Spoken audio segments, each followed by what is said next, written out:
I'm going to use the telephone to call my wife. Okay, give her a call. I will. Go ahead. Look at you. Still doing the work no one credits you for? Still sending the email that becomes someone else's idea by Thursday? Still solving the problem nobody realizes was a problem until you've already solved it, and someone 3 levels above you presents the solution. In a room you've never been to, in a building you've never entered, to people who will never learn your name, still doing that, still showing up, still being the engine in a machine that has never once opened the hood to see who's in there, sweetheart. They opened the hood not for you, not to thank you, not to promote you.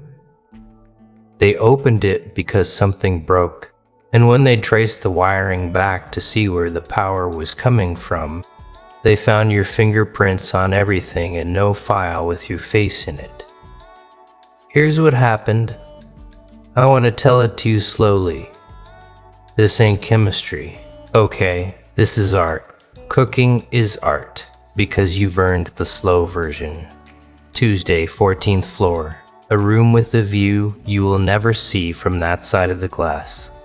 Conference table that costs more than your car. Water in glass bottles, not plastic. Because at this altitude, even the hydration is curated. 7 people, 4 men, 3 women, titles with slashes in them. Senior Vice President, Global Head of something. Chief Strategy Officer / Managing Director of something else. The kind of titles that exist so other titles know where to stand. These are not your people. These are people whose assistants have assistants. People who do not write their own emails. People who have never in their professional lives turned me into a nocturnal animal, had to explain what they do to someone who might not think it matters. And in the middle of a presentation, slide 9 if it matters, and it does because the specificity is the point. Someone said a phrase, a short one, a strategic framing, a way of describing a problem that made the problem suddenly legible to everyone in the room. And the woman presenting it, a senior director, polished, prepared, the kind of woman who rehearses in the mirror and should because the mirror is the only honest audience at that level. She said the phrase like it was hers. It wasn't hers. It was yours. You said it first. 14 months ago in a meeting so small it didn't have a calendar invite. You said it to 3 people, one of whom was taking notes, and one of whom was your manager, and one of whom was half listening while checking Slack. You said it because you understood the problem in a way no one else in the room did. And the words came out clean and right. And you probably didn't even write them down afterward because it felt like an ordinary sentence on an ordinary day, but someone wrote it down. Someone carried it out of that room the way a bird carries a seed without knowing what it would grow into, without planting the forest, just holding it in their beak and dropping it somewhere else, because that's what birds do. And it got picked up, and it got repeated, and each time it was repeated, your name fell off it a little more, the way a return address wears off. A package that's been forwarded too many times. By the time it reached the 14th floor, it was nobody's sentence. It was just the way we think about this now. It was institutional grammar. And nobody in that room, not one of those 7 people, knew it had an author.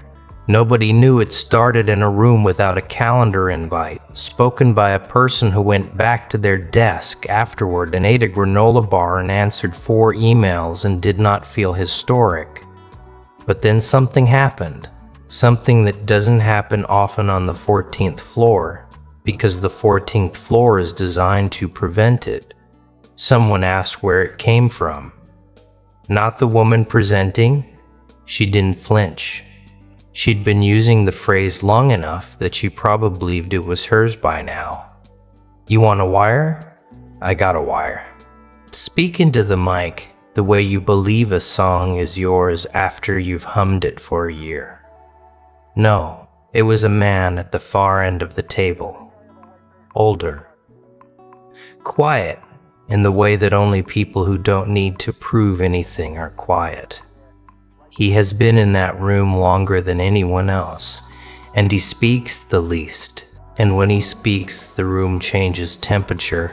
He leaned forward and he said, "And I need you to hear the exact words, because the exact words matter." He said, "This framework, where did it originate? Because I've been seeing it in 3 different decks this quarter, and nobody has sourced it." The room got quiet. Not awkward quiet, not caught quiet, just quiet. The kind of quiet that happens when a question exposes something the room has been silently agreeing not to examine. The woman presenting said, "It's been part of our strategic language for a while now," which is a beautiful non-answer, which is exactly the kind of answer the 14th floor is built to produce. But I am the shadows. But the man at the end of the table didn't accept it. He said, "Language comes from somewhere. Someone framed it first. I want to know who. And here is where your name entered a room you will never be invited to. Because someone in that room, not the presenter, not the man at the end, someone else, a younger person, a person who is still new enough at this altitude to remember what things look like from the ground. That person said your name quietly, not confidently, almost apologetically, the way you'd say the name of a restaurant you love that you know the table hasn't heard of. They said, I think it might have originated with, and then your name, your full name, said once in a room you will never enter. And the man at the end of the table wrote it down. He wrote your name in the margin of a printout in handwriting only he can read next to a phrase you said 14 months ago in a room without a calendar invite.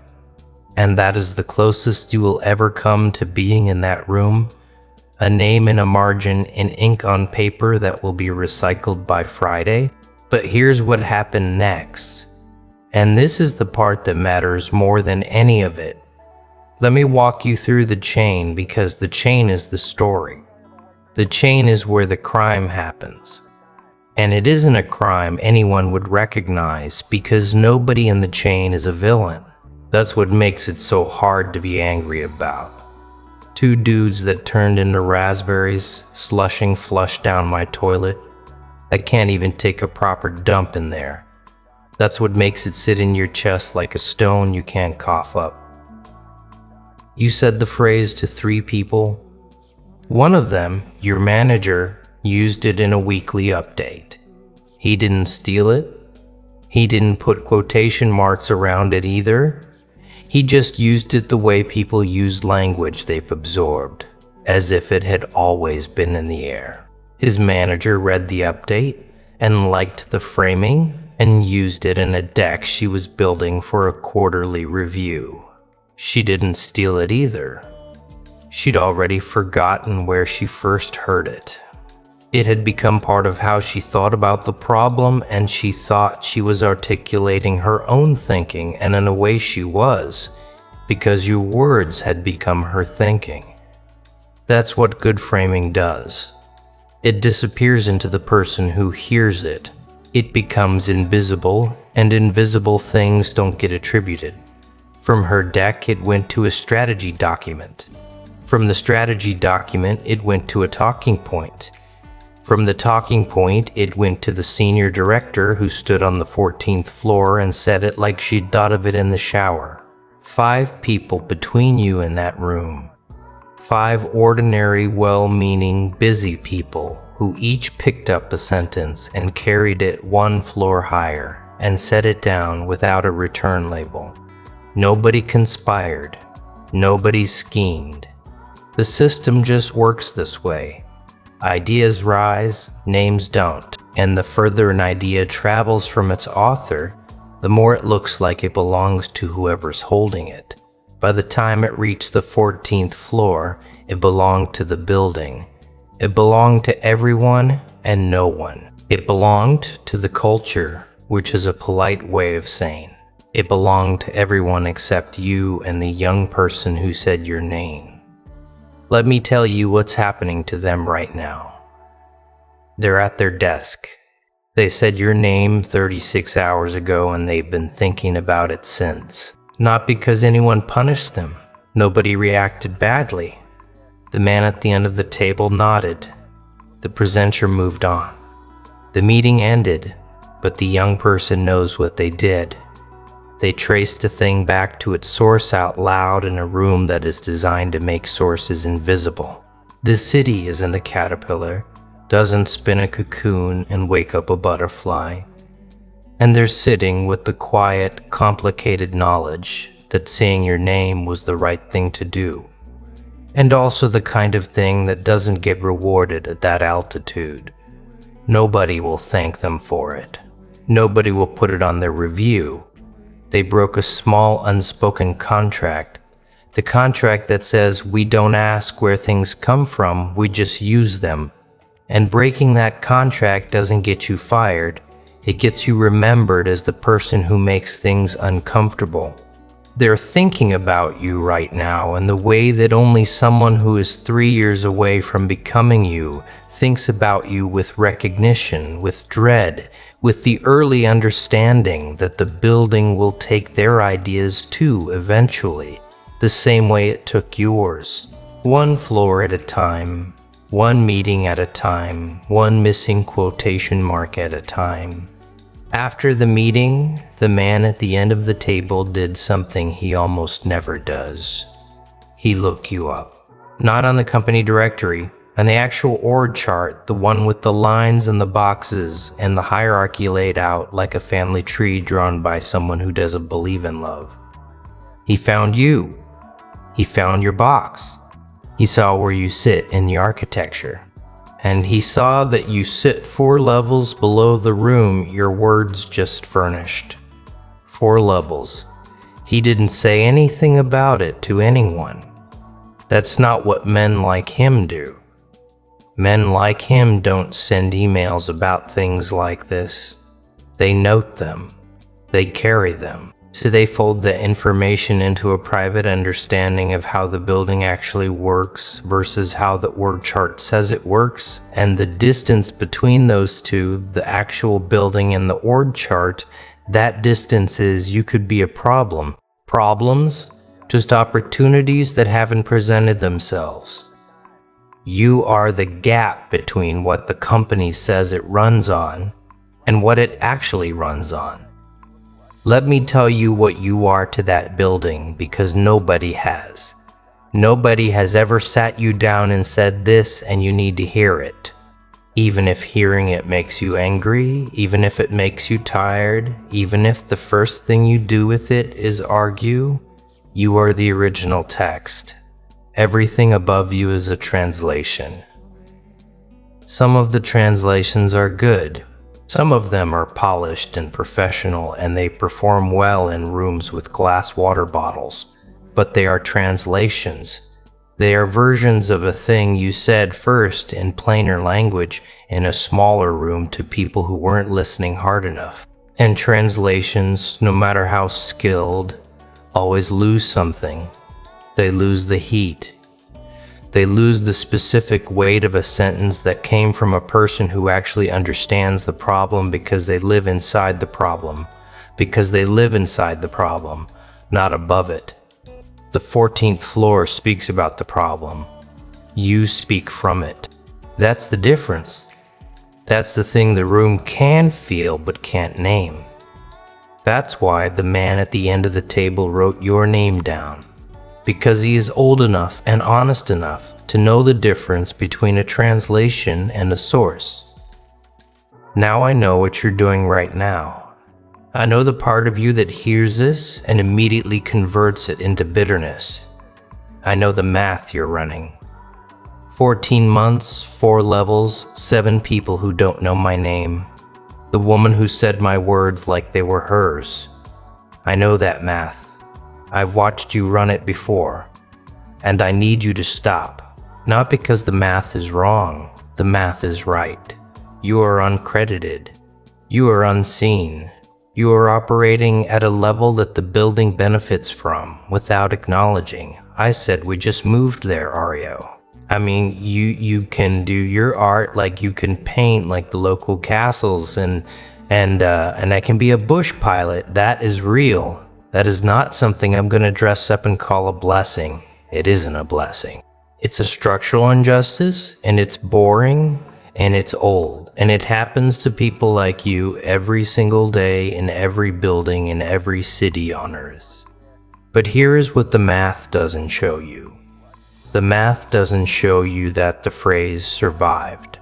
Your words, your specific framing, your exact way of seeing the problem.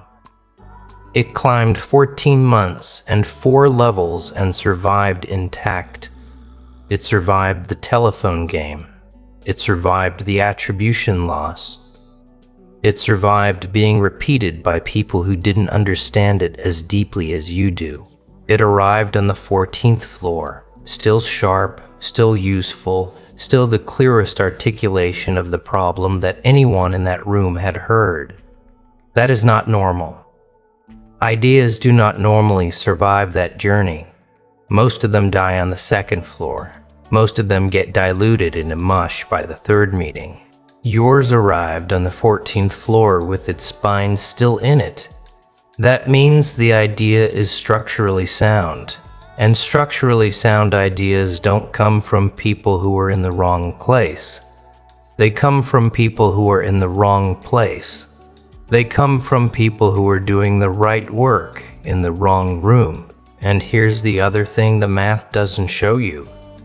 The man at the end of the table, he wrote your name down. He doesn't write names down.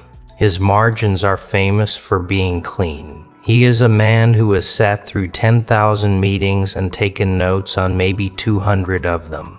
Your name is in the margin of a meeting he took notes on. That isn't fame. That isn't a promotion. That isn't the recognition you deserve. But it is a data point in a system you don't have visibility into. Life is not a fairy tale that everyone deserves, and data points in buildings like that compound. You want to know why you'll never be invited to that room? I'll tell you. And the reason is not what you think. It's not because you're not good enough. You are the source material for a room full of people who are paid to sound like they came up with it themselves. The room doesn't exclude you because you're beneath it. The room excludes you because inviting you in would require the room to admit where everything came from. Your invitation would be a confession.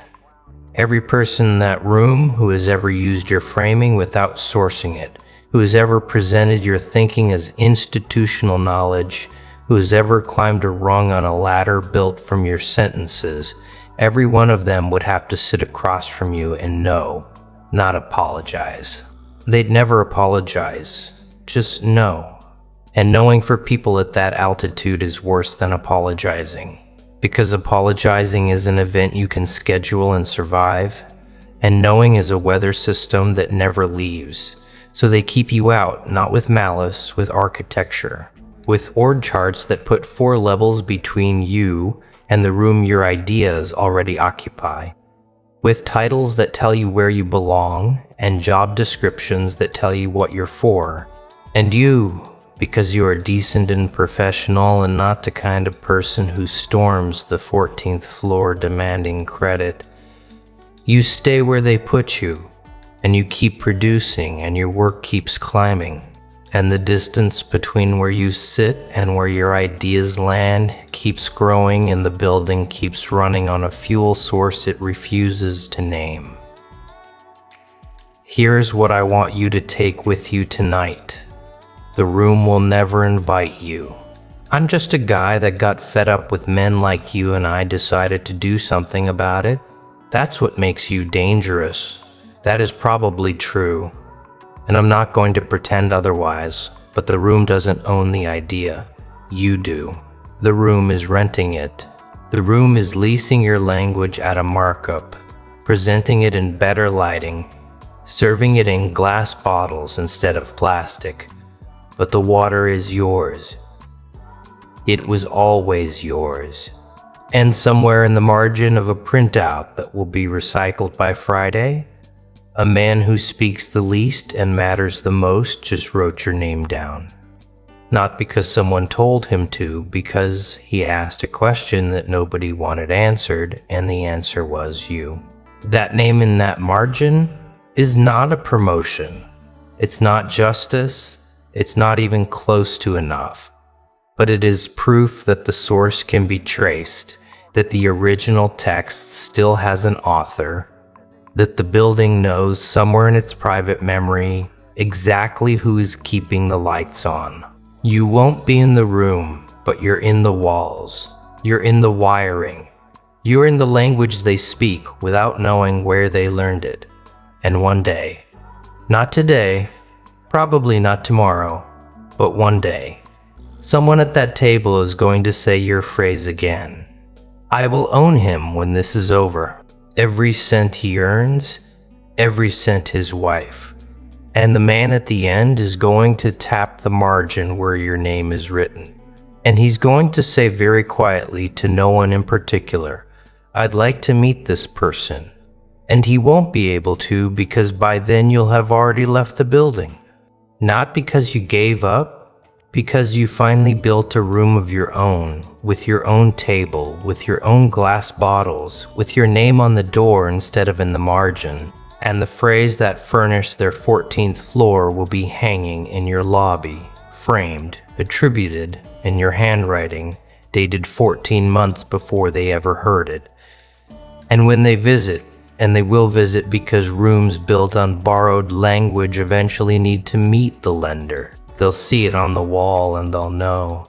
They always knew. They just never said it out loud until...